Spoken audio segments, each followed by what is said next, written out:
देखिए, high court में भी सुनवाई चल रही है और कई सारे पीआईएल हैं। हमारे टीम से भी पीआईएल है। और उसमें जो लिस्टिंग वाली चीज़ है, अभी देखिए 34 नंबर पे है, टैकल होता है कि नहीं, कई बार डेट पे डेट आ जाते हैं। तो वो न्यायिक प्रक्रिया है, उस पर हम लोग नहीं कुछ कह सकते हैं। लेकिन जो री एग्ज़ाम की मांग है बच्चों की, ये एकदम जायज़ है। इसमें हज़ारों करोड़ की संलिप्तता है। हम तो सरकार से मांग करेंगे कि इसमें ईडी से जांच करा ले या सीबीआई से जांच करा ले। क्योंकि जो बच्चों का कहना है वो दुख दर्द वही समझ रहे हैं, हर एक सेंटर सेंटर पे जाके आप, तो एक बड़े लेवल की जब तक जांच नहीं होगी तो ये सिलसिला चलते रहेगा। तो इसलिए इसमें कहीं से भी बच्चों का मांग गलत नहीं है। लेकिन अगर आयोग अगर आंख बंद कर लेगी, सरकार भी अगर आंख बंद कर लेगी, तो बच्चे कहाँ जाएंगे। लेकिन लगातार बात तो ये सामने आती है ना कि बच्चों को पीछे से जो फंडिंग होती है, फंडिंग जो लोग कुछ लोग करते हैं या शिक्षक या कहीं से फंडिंग बाहर से भी आती है, तो तभी स्टूडेंट लोग हैं वो आगे भी होते हैं। तो सरकार के पास इस फंडिंग को जांच करने के लिए ईओयू है। वो सेंट्रल की हेल्प लेके ईडी से जांच करा ले, सीबीआई से जांच करा ले। ये तो बात हो गया पल्ला झाड़ने का। फंडिंग हो रही है तो जो कर रहा है उसको वो समझे यहाँ पर। लेकिन जो बच्चों के लिए, जो 4.5 लाख बच्चे हैं जिनके साथ ये अन्याय हुआ है, कम से कम उनको तो न्याय दिला दे। क्या लगता है कि जो री एग्जाम की मांग है उसको लेकर तो फिर बाधा बीच में फिर बन कौन रहा है? देखिए, इसमें कई तरह की चीज़ें हो गई यहाँ पर, लेकिन हम इतना ज़रूर कहेंगे कि हमारी हाथ जोड़ के विनती है दीपक सर से कि थोड़ा आप बच्चों के लिए कर दे, कृपा करें एकदम यहाँ से। क्योंकि आप अगर वो चाहेंगे तो ज़रूर इस चीज़ों को होगा, सरकार तक वो सबसे जल्दी बात पहुँचा सकते हैं और वो कोऑर्डिनेट भी अच्छे से कर सकते हैं। लेकिन अगर एक हो गया कि उनसे आदमी जीवन भर में कभी उनसे कहाँ कुछ बोला है, कोई विद्यार्थी उनसे क्या किया है, लेकिन एक विद्यार्थी की ओर से भी हम कह रहे हैं कि दीपक जो सर से अभी हाथ जोड़ के विनती है कि अगर इन बच्चों का अगर वो री एग्ज़ाम करा देते हैं तो एक तरह से उनको लिए हमेशा ज़िंदगी भर बच्चे उन्हें भी याद रखेंगे। और ये जो मनोबल बढ़ा हुआ है शिक्षा के क्षेत्र में, इस शिक्षा माफियों का जो पेपर लीक करा देना, इनके लिए भी एक गिरोह का, एक नक्सल का एक पूरा जो नेक्सेस है, इसको भी तोड़ना बहुत ज़रूरी है। तो हम विनती यही करेंगे, क्योंकि अगर ये लंबा जाएगा प्रोटेस्ट तो ये सरकार के लिए भी ठीक नहीं है, क्योंकि एक पूरा 2025 का ये मामला ही रहेगा। तो हमको ये नहीं समझ में आ रहा है कि जो सलाह दे रहे हैं सरकार को, उनमें क्या एक बच्चों के आगे झुक जाने में क्या जाता है कि हाँ भाई गलती हुई थी आयोग की और हमने इसे सुधार दिया, आपके हित में हमने री एग्जाम करा दिया। ये जो बच्चों की थोड़ी सी नाराजगी है, थोड़ा सा गुस्सा है, उन्हीं से होता है जहां से हमें उम्मीद रहती है। आज भी बच्चे सरकार की ओर ही उम्मीद लगा के देख रहे हैं। अगर इनका री एग्जाम करा देते हैं तो ये सरकार के हित में भी होगा, अन्यथा ये बच्चे अपना गुस्सा कहाँ उतारेंगे अगर इनको नहीं माना जाएगा तो। ये चुनावी साल भी है तो कब आगे की स्ट्रेटेजी क्या होगा?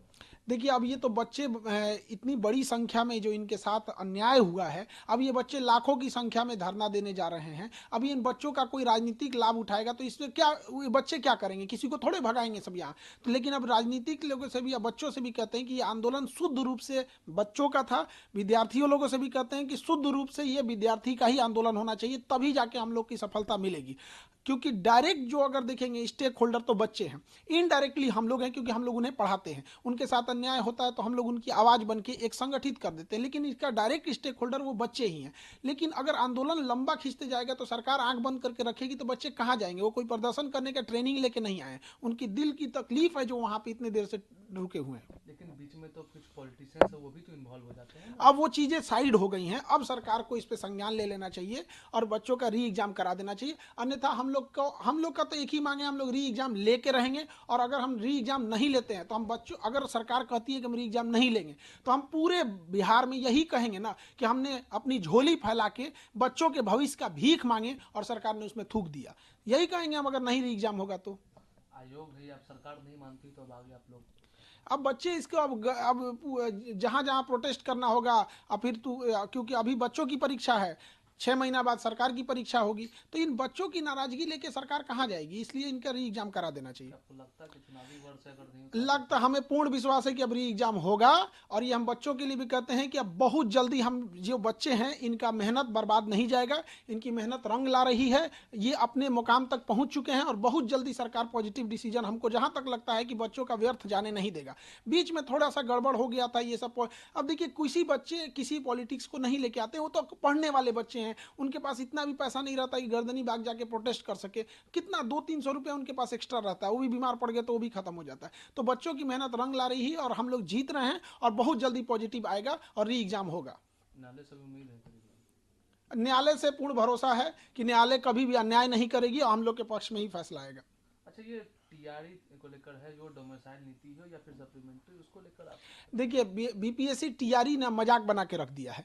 पहला कि एक जो डोमिसाइल है तो बीपीएससी को क्लियर करना चाहिए कि वो बीपीएससी अपने प्रेस कॉन्फ्रेंस करती है कि ये जो प्रोटेस्ट किए थे उन बच्चों का इतना नंबर है, इतना रहने वाले हैं। जब आप इतना बता पाते हैं तो आप डोमिसाइल में भी बताइए ना कि कितने % ऐसे बच्चे हैं जो out of the state select हुए हैं। इसमें एक बाहर जो परसेप्शन बन रहा है उसको आप क्लियर करिए कितना % है। वो एक बार करते हैं हॉरिजेंटल वर्टिकल आरक्षण लागू करेंगे। ये जो सचिव जी हैं ये पूरा उन्हीं का दिमाग है। ये एक बार आप सचिव जी का भी इंटरव्यू लीजिएगा, सत्य प्रकाश जी का, वो आपको बताएंगे कि क्यों वो जबरदस्ती बिना मतलब का एक जगह का हक दूसरे जगह मार रहे हैं। है प्रतिभा है, उसका कुछ कोटा है, वो सारे राज्य देते हैं, वैसे सबको करना चाहिए जैसे सारे राज्य करते हैं वैसे हम लोग को भी करना चाहिए। दूसरा, बच्चों का तकलीफ कौन समझेगा? बीपीएससी टीआरई वालों का। उनका सप्लीमेंट्री रिजल्ट बीपीएससी रेडी है जाने के लिए, पता नहीं क्यों शिक्षा मंत्री किसके दबाव में आकर ये नहीं दे रहे हैं। अब शिक्षा मंत्री और एसीएस ये दोनों लगे, एसीएस हमारे आईएएस में टॉप हैं और हमारे शिक्षा मंत्री आईपीएस में टॉप है। ये आईएएस आईपीएस की लड़ाई में ना हमारे बच्चे पीस जा रहे हैं। अरे भैया आप अपना ईगो, अपना ये सारी चीजें साइड रखिए, एक सप्लीमेंट्री रिजल्ट दे दीजिए। भीख थोड़ी मांग रहे हैं। एक बच्चे का सपोज कीजिए कि अगर उसका 6 to 8 में हुआ है, किसी का 9 to 10 में हुआ है या 11th में हुआ है, तो 2 जगह अगर उसका रिजल्ट हो गया है तो किसी एक जगह ही ज्वाइनिंग करेगा, एक को छोड़ेगा तो सीटवा को जो पीछे है उसको सप्लीमेंट्री देने में क्या जाता है? ऐसी ऐसी लड़कियां हैं जिनके माँ बाप इस बार उसकी शादी ब्याह करा देंगे, उनका हमेशा के लिए सपना चकनाचूर हो जाएगा और उन लड़कियों को जीना बड़ा मुश्किल हो जाएगा क्योंकि उन्होंने पढ़ाई को देख लिया, वो स्टैंडर्ड ऑफ माइंड देख लिया है। तब उसको आप जंगल में से शेर को ले आकर फिर सर्कस में रखेंगे तो टेंशन से मर जाएगा बेचारा। तो उसका एक इन्वायरमेंट है, उसने जिंदगी को जीना सीखा है। तो ये सप्लीमेंट्री रिजल्ट दे देने में पता नहीं कि सरकार को क्या जाता है। अच्छा, ये अंतिम सवाल है, ये पीएम है वो परीक्षा पर चर्चा कर रहे हैं उसको लेकर? देखिए पीएम हमारी परीक्षा पर चर्चा कर रहे हैं, ये उनका बहुत सराहनीय प्रश्न है। लेकिन पीएम साहब बैठते हैं दिल्ली में और वहां से हमारा बिहार बड़ा धुंधला दिखता है। हम परीक्षा पे चर्चा करके और परीक्षा देके क्या करेंगे कि यहाँ सीटें बेच दिया जाए, परीक्षा ही में ही धांधली करा दिया जाए। हम लोग तो कह रहे हैं कि भैया री एग्जाम ले लो। तो पीएम मोदी जी से भी विनती है कि थोड़ा बिहार को भी देखिए, वहां से धुंधला दिखता होगा, अपने ही जांच करा लीजिए। यदि हम कह रहे हैं कि जांच अगर बड़े लेवल की जांच करेगी, सीबीआई ईडी, अगर इस सब बड़े लेवल की जांच होगी तो जरूर इस चीज का पूरा भंडा फूट जाएगा और एक पूरा नेक्सस सामने बाहर आ जाएगा कि कौन इसमें संलिप्त है। जो भी विद्यार्थी है, जो भी शिक्षक है, अब वो उन हम सबको पता है कि इसमें धांधली हुई है। तभी हम लोग इतने बुलंद आवाज में कहते हैं सीबीआई जांच करो। वरना कोई कहे कि जो लोग संलिप्त हैं या सरकार से ही कहते हैं कि आप क्यों इस चीज को एक ईगो पे लेके बैठे हैं। बच्चे हैं, आप ही के बच्चे हैं यहाँ, तो मान लीजिए इस चीज को री एग्जाम करा लीजिए, उन्हीं के लिए अच्छा रहेगा ये चीज।